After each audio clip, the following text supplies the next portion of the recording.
Some detectives left the force. Others never worked homicide again.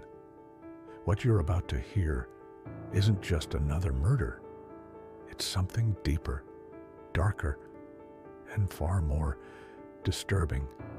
The first 911 call came in at 3:41 a.m. on a rain-drenched November morning in 2013. A woman was screaming incoherently. You could barely make out the words, but the horror in her voice was unmistakable. The only thing the dispatcher could clearly catch was, "He's not human. He's not human." Police were dispatched immediately to a remote farmhouse outside of Kittanning, Pennsylvania.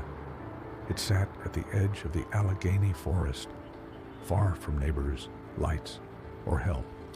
The responding officer, Deputy Sean Mercer, would later testify that as they pulled up, the place looked abandoned. But the lights were flickering inside, and every window had been shattered from the inside out. Inside, what they found didn't make sense. Not to forensic techs, not to psychologists, not even to seasoned homicide detectives who had spent decades in the field. The house looked like a tornado had blown through it. Furniture was torn apart. Deep claw-like gouges marked the walls, and the family dog had been found impaled on the dining room chandelier. But it was what they found in the basement that changed everything and turned a triple homicide into something that defied logic. This is the case of the Lockwood Family Murders, a story that starts with blood, ends in madness, and left everyone who touched it forever scarred. The Lockwoods were an ordinary family, or so it seemed. Daniel Lockwood was a retired geologist, his wife Rachel, a former librarian. They lived with their 17-year-old daughter, Emily, in the rural farmhouse Daniel inherited from his grandfather. On November 5th, 2013, Emily didn't show up for school. That wasn't like her. She was a straight-A student, quiet, with no history of trouble or truancy. The school called the house. No answer. A concerned teacher drove out to check and was greeted by silence. No cars in the driveway. The only thing out of place was the front door, cracked slightly open, rocking gently in the breeze. She called 911. When Officer Mercer and his partner arrived, they noted no signs of forced entry, but something felt wrong. The air smelled metallic, like rust or blood. The house was in shambles, smashed picture frames, broken furniture, blood smeared across the hallway walls. Upstairs, in the master bedroom, they found Rachel Lockwood. She was tied to the bed, her mouth duct-taped, eyes wide open in terror. She'd been dead for hours. Her arms and legs bore deep ligature marks. Blood pooled around her torso. Her chest had been opened, not with a knife, but what looked like a garden trowel. In the living room, Daniel was found slumped over in his armchair, a single gunshot wound to the head. But the weapon was found in the kitchen, and no gunpowder residue was found on his hands. It wasn't a suicide. Emily was nowhere to be found. Police dogs were brought in. They caught a scent trail leading to the basement. What they found there would haunt them for years. The basement had been converted into some kind of ritual room. Strange symbols were painted across the walls in blood. Candles, long melted, formed a circle in the center of the room. And in that circle, wrapped in a blood-soaked blanket, was Emily Lockwood. She was alive. Barely. Emily was rushed to Allegheny General Hospital. She was in shock, dehydrated, and had multiple bruises and lacerations. For the first 48 hours, she didn't say a word. When she finally spoke, what she said made no sense to investigators. They opened the gate. They let it in. Detectives tried to make sense of her words. Was this some kind of cult activity? A mental breakdown? But then she began to describe what had happened in the days leading up to the murders. Daniel had been obsessed with a family heirloom, an old book passed down through generations. It was written in Latin, covered in hand-drawn symbols and incomprehensible sketches. He told Rachel he was translating it just for fun.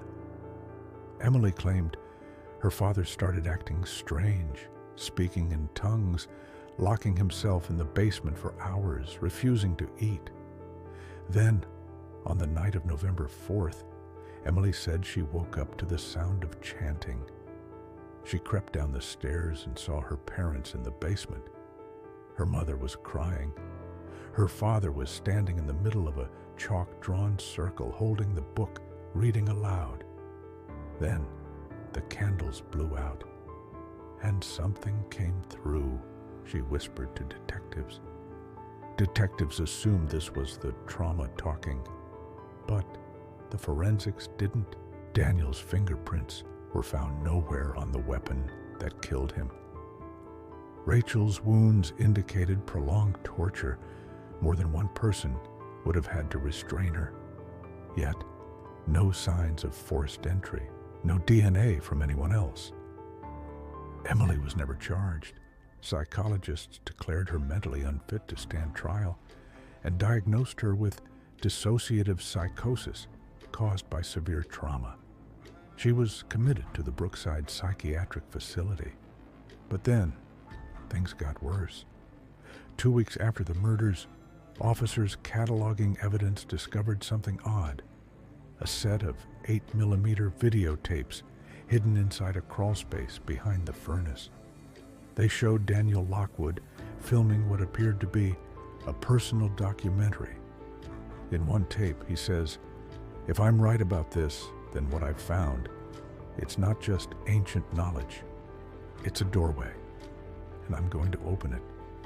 In another, dated just a week before his death, he's visibly gaunt, eyes sunken. "It whispers when I sleep. I thought it was the wind at first, but it knows my name now. It knows all our names." Investigators also found surveillance footage from a game camera installed in the woods behind the property. At 2:39 a.m. on the night of the murders, a tall, thin silhouette can be seen standing at the edge of the tree line. It doesn't move. It just watches, and then it vanishes. Then came the disappearances. 3 officers involved in the case took leaves of absence. One, Detective Aaron Colby, went missing completely. His car was found abandoned 2 counties over, doors wide open, engine running. His last recorded message, a voicemail left for his ex-wife. "They're in the walls. Don't let them in. Don't say the name." He never said what name. By January 2014, the Katanning Police Department issued a formal closure of the case, citing Daniel Lockwood as the primary suspect in a double homicide-suicide. Emily was listed as the only surviving victim, but internally, the department was in chaos. Evidence logs disappeared. Case files were inexplicably wiped. 2 officers resigned without explanation. The farmhouse was scheduled for demolition in February, but 2 nights before the crew arrived, it caught fire and burned to the ground. No cause was ever found, no accelerant, no lightning, nothing.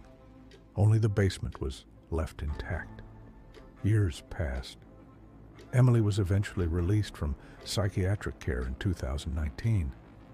She changed her name and vanished from public life. But internet sleuths kept digging.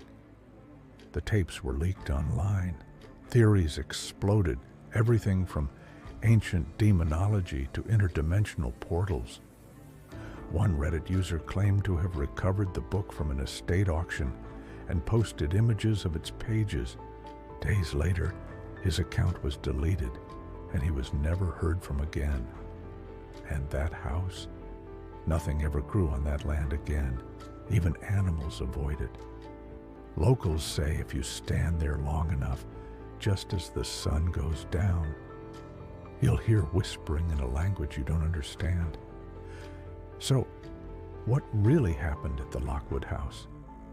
Was it just the descent of a man into madness? Or did he truly unlock something that should have stayed sealed? We may never know. But one thing is certain. This case shocked even the most hardened detectives. Some call it supernatural. Others call it a cover-up. What do you think? Drop your theories in the comments. And don't forget, subscribe to True Crime Feedback for more chilling stories that take you beyond the headlines and into the shadows.